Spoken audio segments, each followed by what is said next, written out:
The other very interesting thing you said, a characteristic of the grade 5 leader, is friendliness, to be friendly. Yes. Where does somebody like Jack Welch fit into that? Because he ran very successful companies, he was deemed to be very successful, but comes across as a incredibly tough character whom you wouldn't necessarily want to work with. I know Jack Welch, and what he was very demanding of performance, and he did not accept excuses. He introduced something called a workout, and a workout would be where the senior executive would go to a meeting of other executives, and he would sit in the middle, and they would ask him questions about his performance, his financial statements, and so on, and they would give suggestions. So he was like on a hot seat, and they were very, very direct with them, but they understood the reason was to help him or her be really successful. And it was hard to have people drilling you with questions. And he would actually sit for a workout himself, Jack Welch, where the other executives, even people below him, would be able to ask him any questions at all about his behavior or his results or anything else. So he encouraged this climate of openness, but focused on the best interests of the company.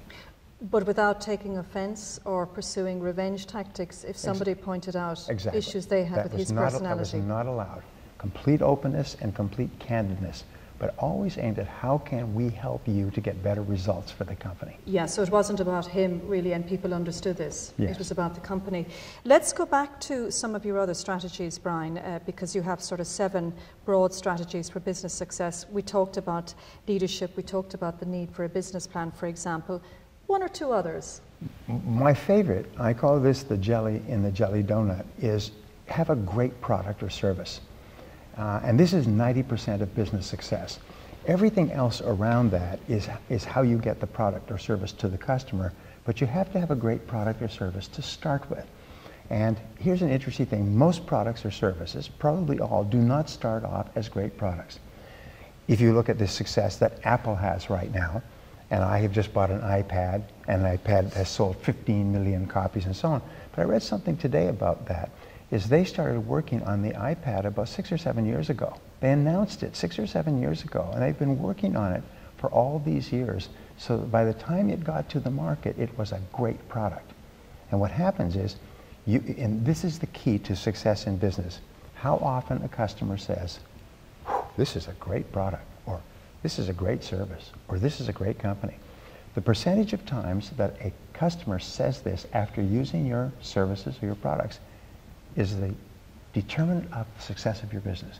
It determines how much you sell, how much you can charge, how fast you grow, the motivation of your staff, your profitability. Everything is determined by how often people say, whew, this is a great product.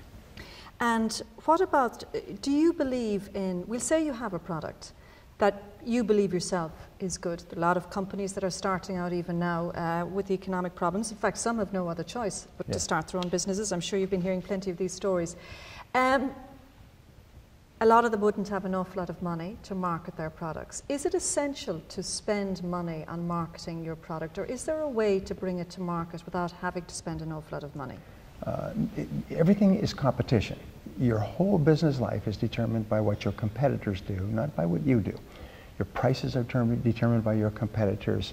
Your sales are determined by your competitors. Your profits are determined by your competitors. So if your competitors are advertising aggressively to get the same customers, then you have to advertise aggressively as well. You have no choice, because when you go into the marketplace, your competitors determine everything. But here's the key to marketing, is you have to identify the one thing that your product or service does more, better, superior to any other competitor, and isolate that so you're clear, and then you focus all your marketing on that point, saying our other competitors, other companies do this, but if you buy from us, this is what you get. And make sure that that is what people want. Brian, a lot of, as you know, there's huge negativity, depression, sense of despair, hopelessness in this country. I think in America you have it, but I think there's more optimism generally in America. And our media now is just completely inundated with negativity, negative stories. Very difficult for people when they wake up in the morning to escape from all of that, even if they shut their eyes to everything. Yes. What What would be your words of advice to, we'll say, somebody who is doing their best to start a business or continue to run a company or, you know, do whatever they're doing, and to keep going and believe that things will get better and they'll be able to survive? Well, what has happened throughout the Western world is people have gotten a sense of entitlement. They work 8 hours, but they really only work 6.5. They go to work and they have coffee and they surf the internet and they read the paper and they talk to their friends and go for lunch and so on.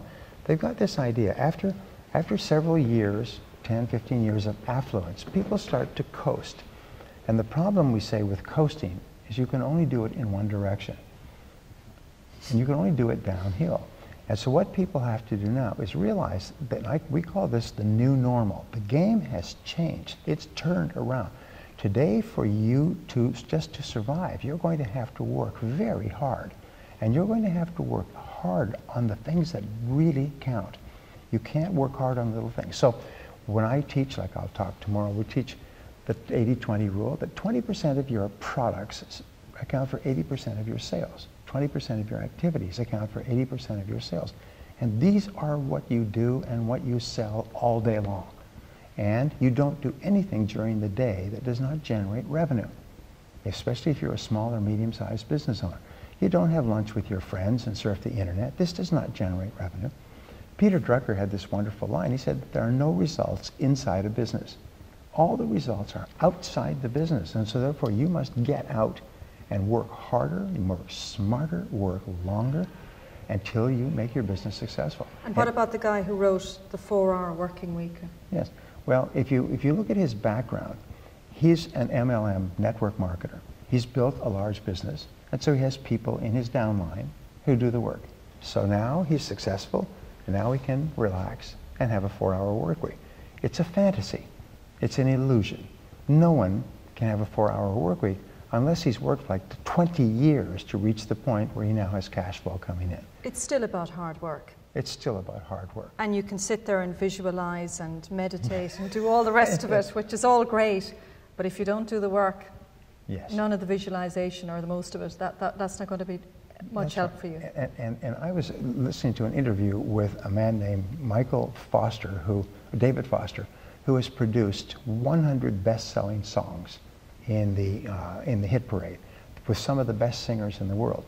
And they asked him 2 questions, which really stuck with me. One is, aren't you proud of yourself having produced 100 best-selling songs? He said, yes. He said, but I produced 1,000 songs. Only 100 became bestsellers. I thought they would all be bestsellers. But you see, this is very interesting. He obviously got rejected over and over again. Over and over. Okay, so this is a big part of the problem, isn't it, as well, the challenge. You know, you wake up, you're full of enthusiasm, you make 101 different calls, you really make an effort, and nobody returns your call, or you get rejected, or nobody's interested. How do you get up the next day and deal with those rejections and keep going? Well, one of the things that we teach is that you need to fall in love with the word no. Not just tolerate it, not accept it, not take it as if it's a punishment, but actually start to look forward to and embrace the word no. Because the more no's you get, the more yeses you get. It's inevitable. It's the law of probabilities. So therefore you get up in the morning and say, how many no's can I get today? And make it a game. We teach people to compete with each other. See how many no's you can get in competition with other people in your business that day. At the end of the week, the person who got the most no's has to buy dinner for the other person. But how does a no lead to a yes? Because if you just keep asking people, you get feedback. And the feedback enables you to self-correct and to do more and more things right. You find, I started my career cold calling, knocking on doors, office doors and home doors. Tough stuff. The hardest thing in the world, and it made my life. Because after you have cold called for 6 or 12 months, you're not afraid of anything. And eventually you start to make sales, and then you make more and more. And people say, oh, you're lucky. You're not lucky. When my son came out of college, he said, Dad, what can I do if I want to be successful? I said, get a job cold calling. And I got him a job cold calling, and he worked for a year, 14 hours a day, 6 days a week. No family vacations, exhausted most of the time.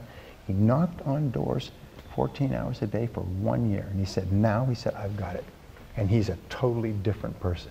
He's gone from being an insecure young person to an absolutely confident young man. Because he says, Dad, he said, I'm not afraid of anything. I can knock on any door. If he's slow, when he was working for me briefly, he'd say, I think I'll go and do some cold calling. So I went and knocked on every single door in every office building within about 3 or 4 blocks and came back. We got a lot of feedback. That got him going. Just before we go, Brian, and it's been fascinating talking with you. You have a new book that's going to be coming out soon called Full Engagement. Yeah. But perhaps just before you go, you could briefly talk about chapter 1, which is Happy for Good Reasons. And I think in it are some 25 nuggets for employers to motivate and inspire their staff. Yes. What are the sort of top ones there? It starts with Aristotle. Aristotle said the ultimate aim of all human activity is to achieve the happiness of the individual. So you'll find that if you just use that as your beacon, as your central thread, as your job is to make your staff happy. So how do you make them happy? Well, surprise, surprise, you're a human being. You know what makes you happy. Do the same things with others, including your spouse, including your children, including the waiter or waitress. But very simple things. We talk about the 5 A's. First of all is acceptance. Is people have an intense desire to feel accepted by the important people in their life. And how do you express acceptance? You smile when you see them, like you're happy to see them. Like, wow, I'm happy to see you. What does that take to be happy to see people? A second thing that people love is appreciation. So when they do something, say thank you and smile and shake their hands or pat them on the shoulder and say thank you. I really appreciate that, even if it's something little. Because whenever you thank a person, their self-esteem goes up and they feel happy. A third thing we call it is approval, which means to praise people when they do a good job. That is a great job. You really did that well. That's quite remarkable. And another thing we teach in approval is praise people in front of others. Because you multiply the emotional impact of the praise by 5 or 10 times when you say, hey everybody, I want to tell you something. Come on over here and listen to what Susan just did. And you make a big thing about praising them in front of others. Another thing is admiration. Is admire. That's a beautiful jacket. That's a lovely briefcase. Or that's a really nice ring. Or I really like your hair. I mean, in other words, people put a lot of emotions into the things about them. And so when you comment in a positive way, people feel happy. They wear the same clothes to work for a week because they got a positive response. And the 5th A of the 25, the 5th I'll give you is simply attention. And it's interesting. Everybody is striving to raise their self-esteem, to feel better about themselves. And what we do is we always pay attention to what we most value. And so if I pay close attention to you when you're speaking and listen and don't interrupt, you feel valuable and important. And the higher up the person's position, the more of an emotional impact listening has on the person who's being listened to. So therefore we teach people how to listen, how to ask questions, nod, smile, listen, don't interrupt. And it's amazing. People walk away and they're just happy. And what do is they go and do a great job and they come up with ideas and they're cheerful and they work well with other people. The one thing that people say when they come into my office, they say, everybody here is so happy. And yes, well, this is not an accident. It's happiness by design. And there's 20 more. And this is just chapter 1. Wonderful stuff. I'm looking forward to when that's coming out. When are you going to publish that, Brian? It comes out in April. Wonderful. Full engagement. Full engagement. And obviously people can get it in Ireland online if they go online. To briantracy.com, is it? Yes, or even Amazon. You can buy it as an ebook. Everybody's buying it as ebooks today. Well, listen, it's been fantastic talking to you, and I think that really you're an inspiration, and it would be great if more and more people can hear your views, because I think we need it. We need that kind of positivity now. But Brian Tracy, thank you so much. It's a pleasure. Thank you, Karen.